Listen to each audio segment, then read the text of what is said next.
Okay, I sliced this $100 bill looking thing out of a magazine.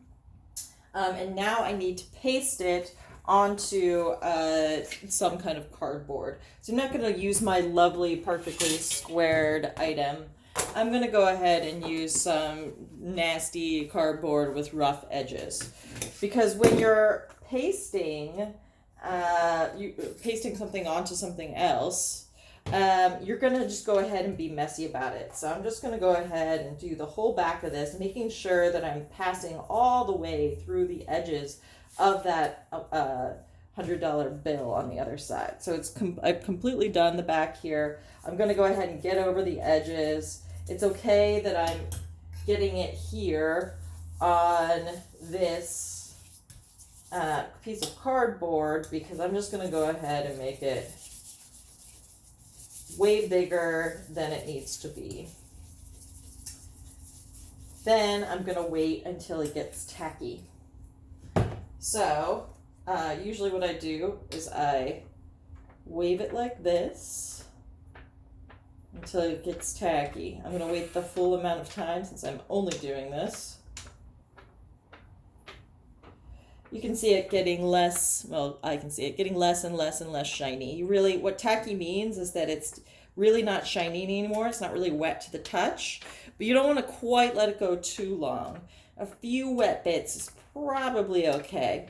What I'm doing right now is I'm permanently bonding this.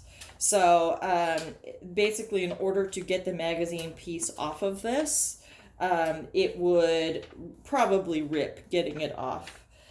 If you want to be able to remove something, like often I make a drafting, and then I want to cut it out of a piece of mat board. I want to then rip that off without having paper stuck to it. So I'll only put paper cement on one side and just go ahead and put it on there and let it dry. And then it's really easy to get it off. But if you go ahead, like both sides get tacky like I just did, they're now both very tacky, and you press it on there, it will become very, very difficult to take off once it's cured. I can't quite show you what that would look like right this second, but now that it's on there, I can go ahead and, again, always be watching your fingers so that your fingers aren't in the direction that you're cutting.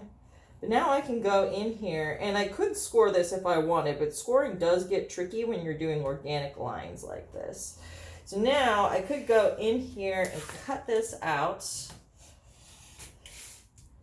along all of these edges so that I can get a nice thick piece here, just like that. And this is a really useful technique when you're collaging. And on top of it, if I wanted to do something clever, I'm just going to go ahead and lop this off.